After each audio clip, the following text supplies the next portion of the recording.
Part 1. You will hear a telephone conversation between a customer and a shop assistant. First, you have some time to look at questions 1 to 3.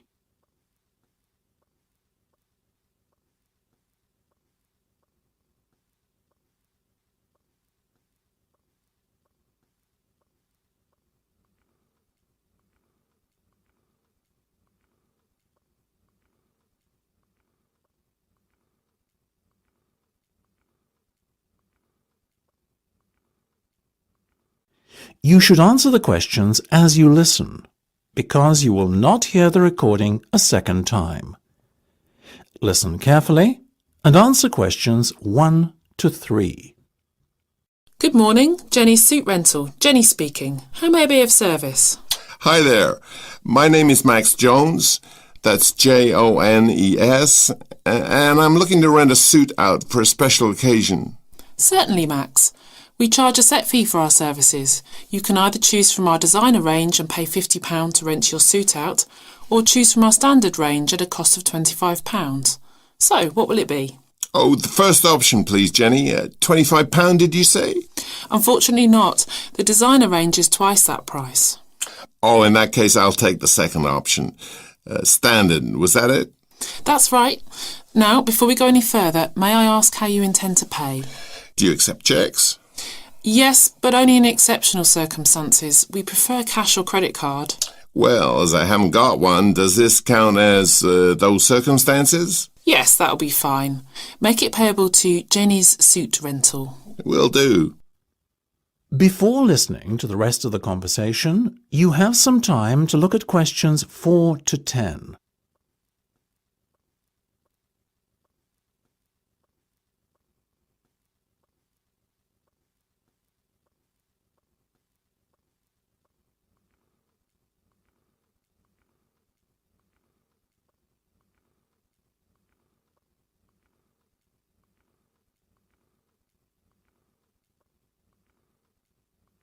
Now listen and answer questions 4 to 10.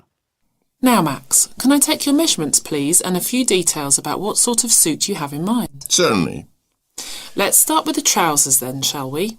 What is your waist size and leg length? I used to be 32 waist, you know, but these days it's more like 36. Too many cream pies. I've been there.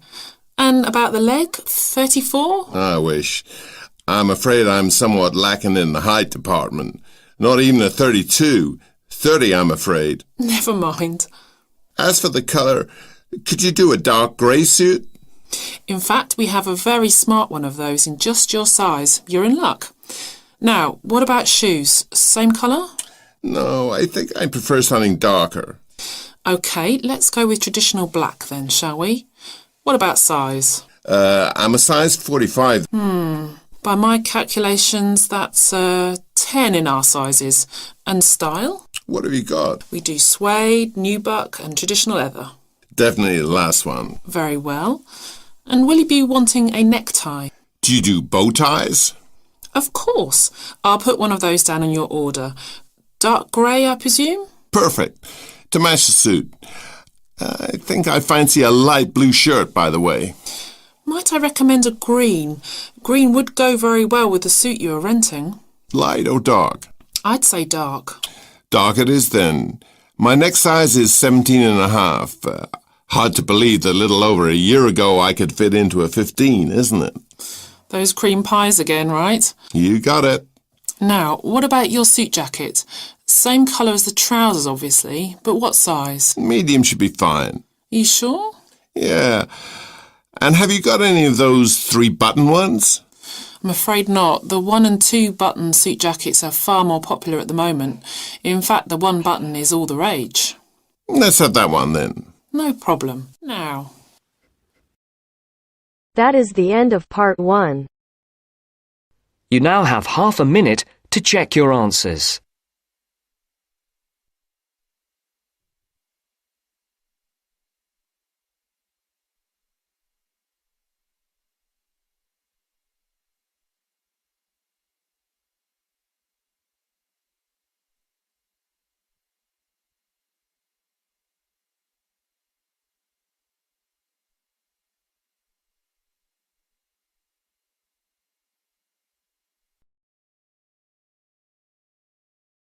Now turns to Part 2.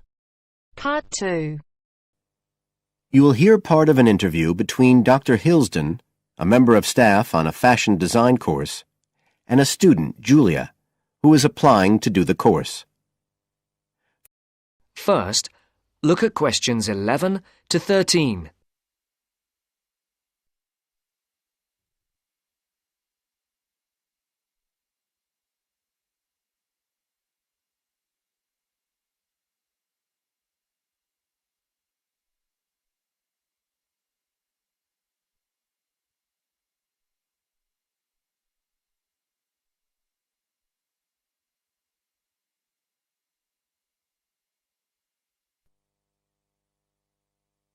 Right, Julia. So, from your CV and portfolio, and what you've already told me, you seem to be very much the sort of person we're looking for on the postgraduate course.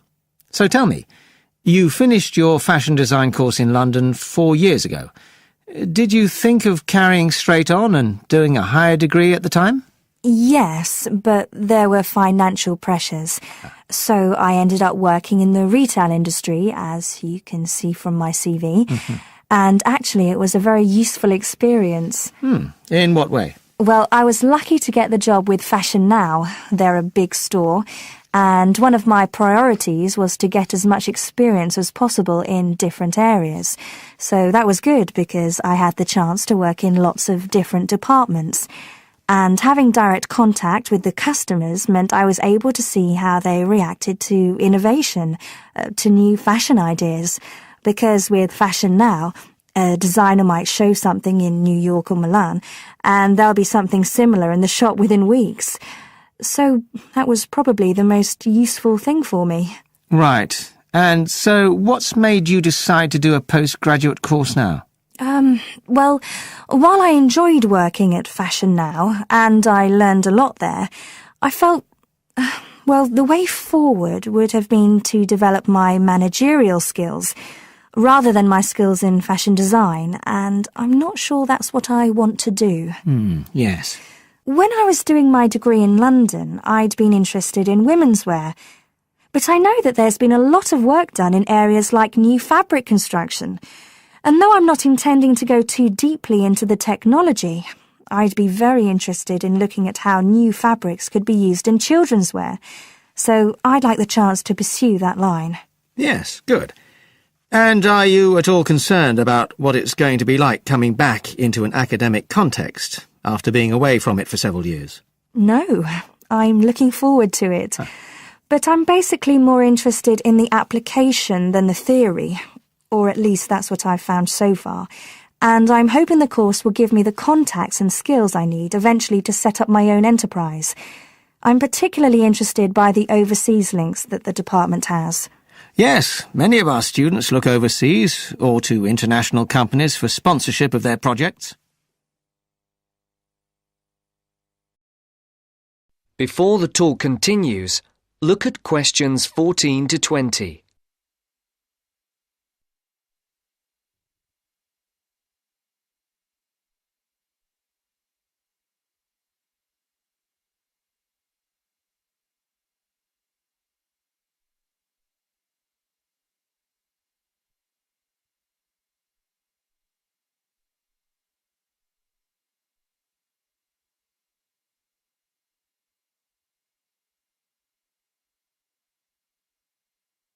As you listen to the second part of the talk, answer the questions. And the facilities here look excellent. I just went to look at the library. It's really impressive. There's so much room compared with the one at my old university. Yes, most students find it's a good place to study. And there are link-ups to other universities, of course, and all the usual electronic sources. The staff run an information skills programme, which we recommend all postgraduates do in the first week or two. Design students find these special collections particularly useful. Yes. Then we have a separate computer centre, which has its own academic coordinator, Tim Spender. He's got a background in art design, and the ethos of the centre is that it's a studio for innovation and creativity, rather than a computer laboratory. Oh, right.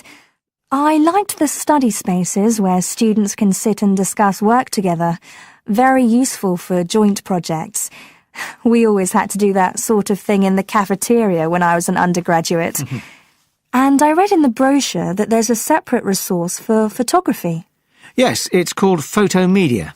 It's not just for photography, but things like digital imaging and new media. It's a resource for all our students, not just fashion design. And we encourage students to work there, producing work that crosses disciplinary boundaries. It's well used.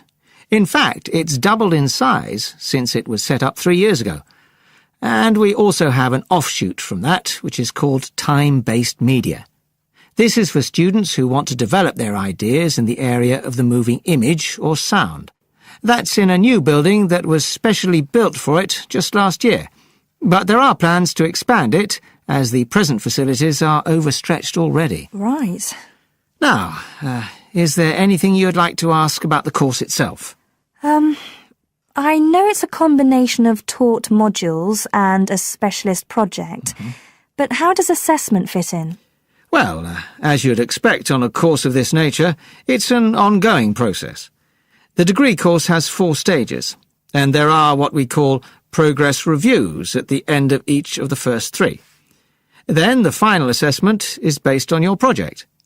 You have to produce a report, which is a critical reflection on your work. And is there some sort of fashion show? There's an exhibition.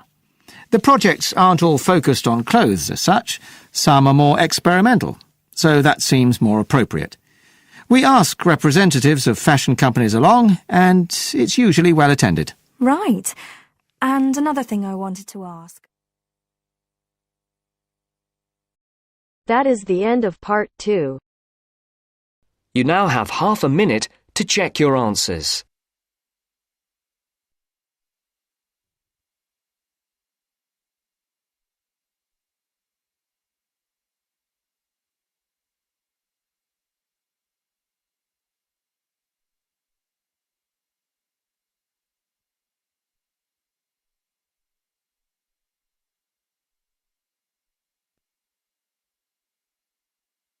Now turns to part 3.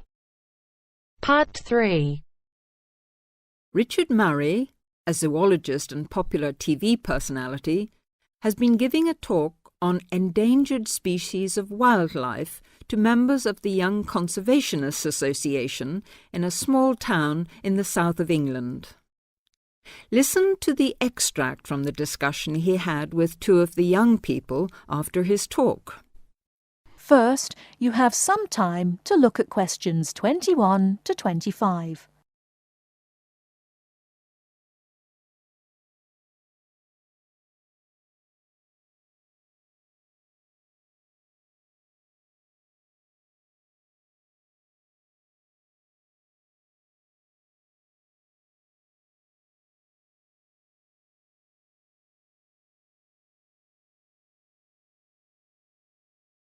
Now, listen carefully and answer questions 21 to 25.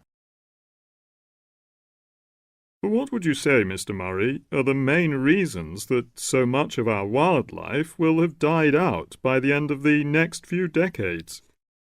Well, Tony, we can't, of course, rule out the effect of urbanization due to the spread of population. But apart from that, I believe there are 2 reasons which, in a way, are like the opposite ends of a piece of string. If you tie a knot in that piece of string, you end up with a circle, and whichever way you go round, it's going to turn out to be the same. I don't think I quite get that, Mr. Murray. Well, let's put it another way. It's rather like a film. You've got the good guys and the bad guys. They're pulling in opposite directions, but when it comes to the final showdown, it's hard to make out which is which. What are your 2 reasons, Mr. Murray? I call them greed and caring. Greed and caring? Yes, I know they don't seem to have much to do with one another, but think about it. The motive of greed is pretty obvious. In the course of the next few months, thousands of baby seals will be bludgeoned to death before they're even weaned from their mothers. What for? for the sale of their skins at inflated prices to please the vanity of a few and line the pockets of the killers. Crocodiles will be slaughtered to provide shoes and handbags for the rich. Gorillas, tigers, leopards and rhinos will be hunted for senseless sport or poached in defiance of regulations. Their skins, their horns, and their magnificent heads will be used as trophies to decorate someone's living room floor or walls. That's terrible. Yes, but it's not all. The whale, probably the most impressive and certainly one of the most intelligent sea mammals in creation, will be cruelly hunted and harpooned to make more money for the profiteers. The dolphin, the sailor's friend, will be indiscriminately battered to death at so much a head on the grounds that it is taking away the livelihood of a few fishermen by consuming the fish in its natural habitat.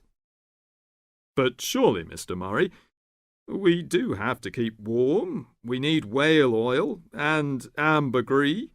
Fishermen have to make a living.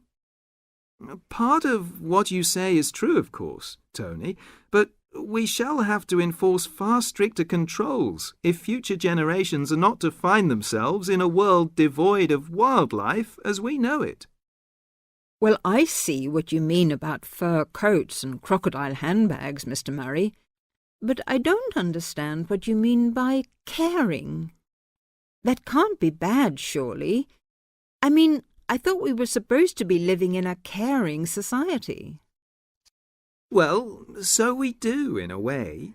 The trouble is, there are so many well-intentioned people who start out with the best possible motives of trying to protect or immunize us from this, that, or the other in the most effective way, at the quickest possible rate. But in their enthusiasm, they lose sight of the long-term consequences. It's only very gradually that the danger to other forms of life, including humans, comes out. Not to say leaks out, and by that time it'll probably be too late to do much about it. Take insecticides, for instance. But Before you hear the rest of the talk, you have some time to look at questions 26 to 30.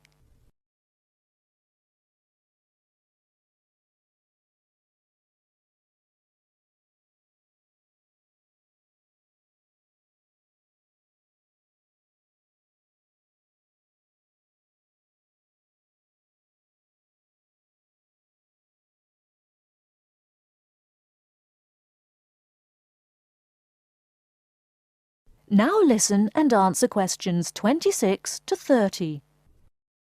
But insecticides protect crops from pests. They destroy disease-carrying mites and creepy crawlies like cockroaches.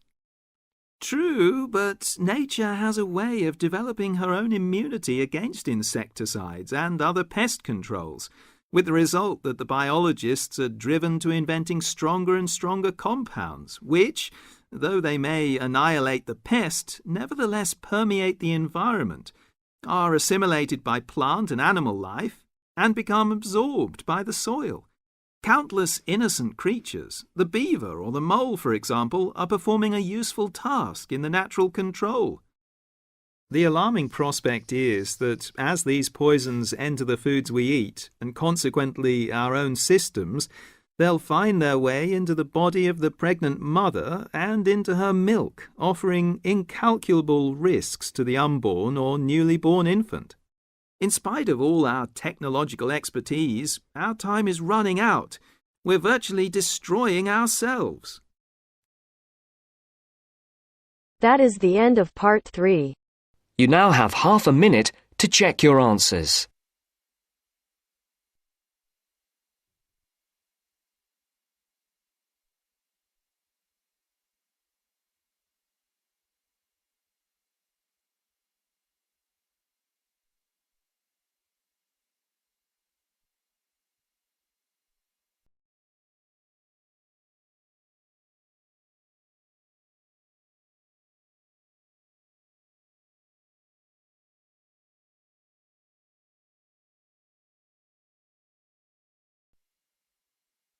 Now turns to part 4. Part 4. You will hear a part of a lecture about learning and bilingualism.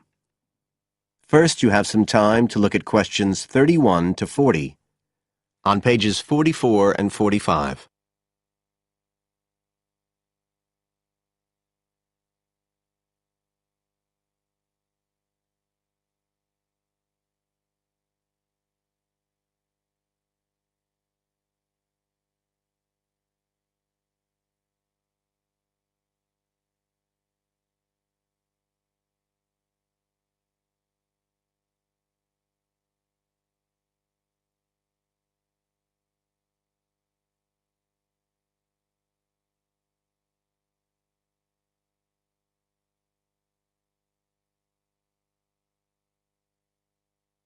Now listen carefully and answer questions 31 to 40. When we look at theories of education and learning, we see a constant shifting of views as established theories are questioned and refined or even replaced, and we can see this very clearly in the way that attitudes towards bilingualism have changed. Let's start with a definition of bilingualism.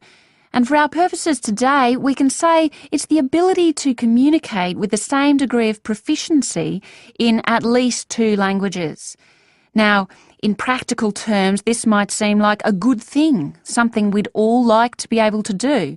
However, early research done with children in the USA in fact suggested that being bilingual interfered in some way with learning and with the development of their mental processes. And so in those days, bilingualism was regarded as something to be avoided, and parents were encouraged to bring their children up as monolingual, just speaking one language.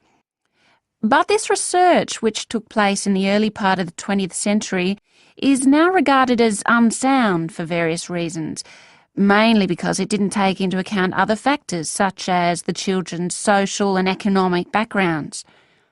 Now, in our last lecture, we were looking at some of the research that's been done into the way children learn, into their cognitive development, and in fact we believe now that the relationship between bilingualism and cognitive development is actually a positive one. It turns out that cognitive skills such as problem solving, which don't seem at first glance to have anything to do with how many languages you speak, are better among bilingual children than monolingual ones. And quite recently, there's been some very interesting work done by Ellen Bialystok at York University in Canada. She's been doing various studies on the effects of bilingualism, and her findings provide some evidence that they might apply to adults as well. They're not just restricted to children.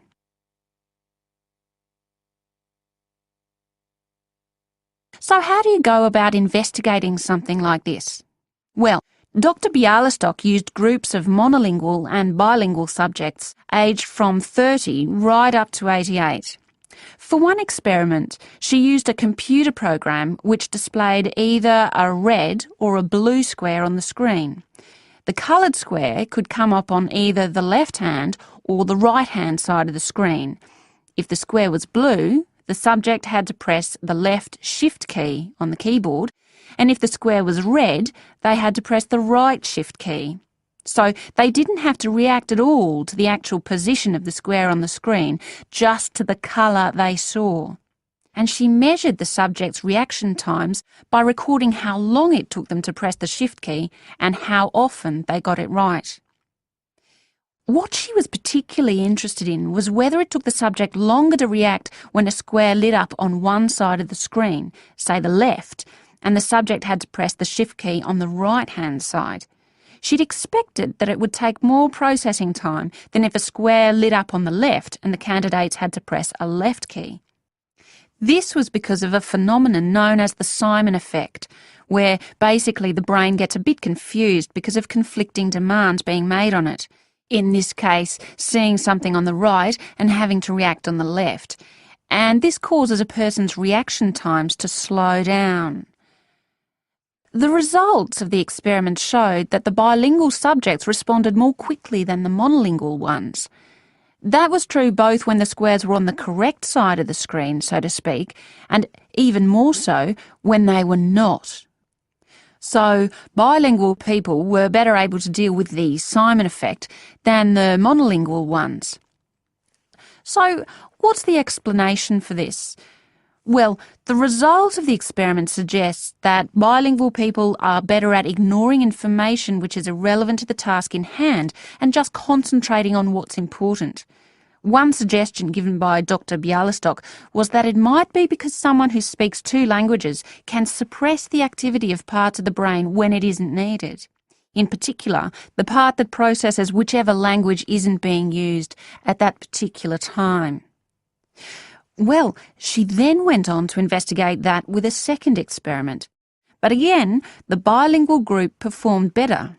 And what was particularly interesting, and this is, I think, why the experiments have received so much publicity, is that in all cases, the performance gap between monolinguals and bilinguals actually increased with age, which suggests that bilingualism protects the mind against decline. So, in some way, the lifelong experience of managing two languages may prevent some of the negative effects of ageing. So that's a very different story from the early research. So what are the implications of this for education? That is the end of part 4. You now have half a minute to check your answers.